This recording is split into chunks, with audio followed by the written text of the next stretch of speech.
అందరికీ నమస్కారం. ఈ మధ్య కాలంలో అనేకమైనటువంటి బాధాకరమైనటువంటి వార్తలు చూసిన నేపథ్యంలో మీ అందరితో నేను మాట్లాడాలనుకున్నాను. ప్రభుత్వం ముందు కొన్ని డిమాండ్స్ పెట్టాలనుకున్నాను.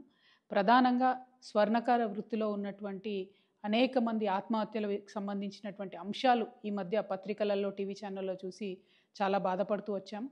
వాస్తవానికి విశ్వకర్మలందరూ వారి చేతి వృత్తులన్నీ కూడా తెలంగాణకే కాదు యావత్ భారతదేశానికి ఊపిరిపోసినటువంటి వృత్తి పనులు ఇవన్నీ కూడా.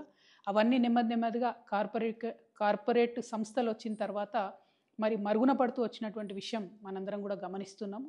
కానీ మన భారతదేశంలో బంగారానికి ఉండేటటువంటి ప్రాధాన్యత, నగలకు ఉండేటటువంటి పవిత్రత, వీటితోని స్వర్ణకార వృత్తిలోకి కేవలం స్వర్ణకారులే కాకుండా గౌడ్స్ కావచ్చు, వైశ్యాస్ కావచ్చు, అనేకమైన ఇతరులు కూడా వచ్చి చాలా చోట్ల బంగారు షాపులు పెట్టుకోవడము, నగలకు సంబంధించిన వ్యాపారాలు చేయడాన్ని మనం చూస్తూ వస్తున్నాము.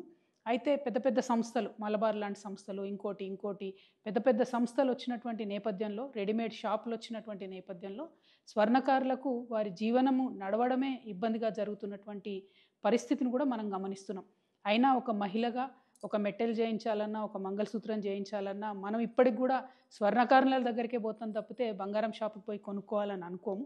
కాబట్టి ఇంత పవిత్రమైనటువంటి వృత్తి, ఆ వృత్తి చేసేటటువంటి వారందరినీ, వారి కుటుంబాలని కాపాడుకోవాల్సినటువంటి బాధ్యత మనందరి మీద కూడా ఉన్నది.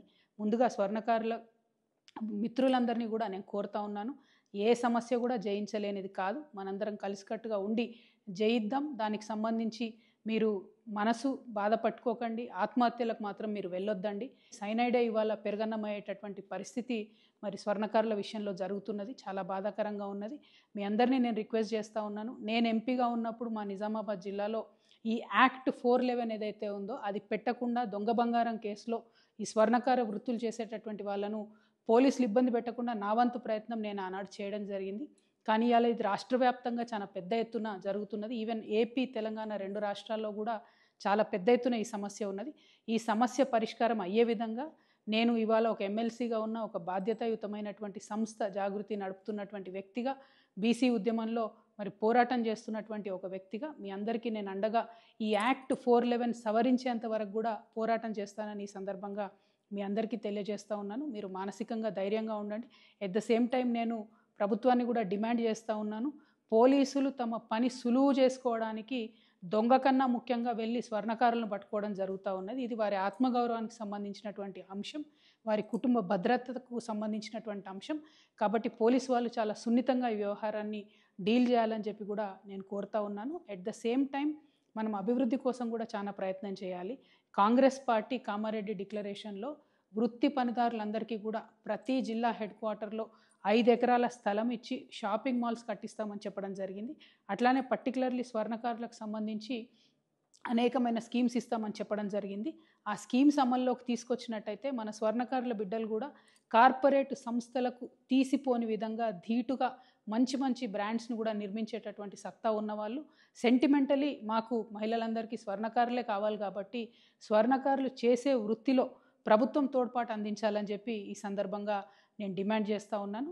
ఎట్ ద సేమ్ టైం ఈ యాక్ట్ 411ని ప్రభుత్వం యొక్క తోడ్పాటుని రెండింటిని సాధించే వరకు కూడా నేను మీతో పోరాటం చేస్తానని మీ సోదరిగా మీ అందరికి కూడా మనవి చేస్తున్నాను. స్వర్ణకార మిత్రులందరికీ కూడా నేను ప్రత్యేకంగా మళ్ళీ మీ సోదరిగా మీకు దండం పెట్టి నేను చెప్తా ఉన్నాను, ఎట్టి పరిస్థితుల్లో ఆత్మహత్య అనేటటువంటిది పరిష్కారం కాదు. మీకు ఏదన్నా చిన్న ఇబ్బంది జరిగినా కూడా ఖచ్చితంగా సోషల్ మీడియానో, నా ఫోన్ నంబరో ఏదో ఒక విధంగా మమ్మల్ని రీచ్ అవ్వండి. పోలీసుల విషయమైనా ఇంకోటైనా తప్పకుండా మీకు అండగా మేము నిలబడతామని చెప్పి తెలియజేస్తూ ఉన్నాను. చాలామంది నకిలీ పోలీసుల వేషంలో కూడా ఈ మధ్య మిమ్మల్ని మోసం చేసి భయపెట్టే ప్రయత్నం చేస్తూ ఉన్నారు. అటువంటి ట్రిక్స్కి పడిపోకుండా దయచేసి ఇమీడియట్గా పోలీసులకు కంప్లైంట్ చేయండి, లేదా దగ్గర ఉన్నటువంటి నాయకులను అప్రోచ్ అవ్వండి. అల్టిమేట్గా ముందు మనం బతుకుంటేనే పోరాటం చేయగలుగుతాం, ముందు మనం బతుకుంటేనే మన బిడ్డలకు మంచి భవిష్యత్తు ఇవ్వగలుగుతాం. కాబట్టి ఆత్మహత్య వైపుగా వెళ్ళవద్దని చెప్పి స్వర్ణకార మిత్రులందరినీ కూడా నేను ప్రార్థన చేస్తాను. Thank you. జై తెలంగాణ.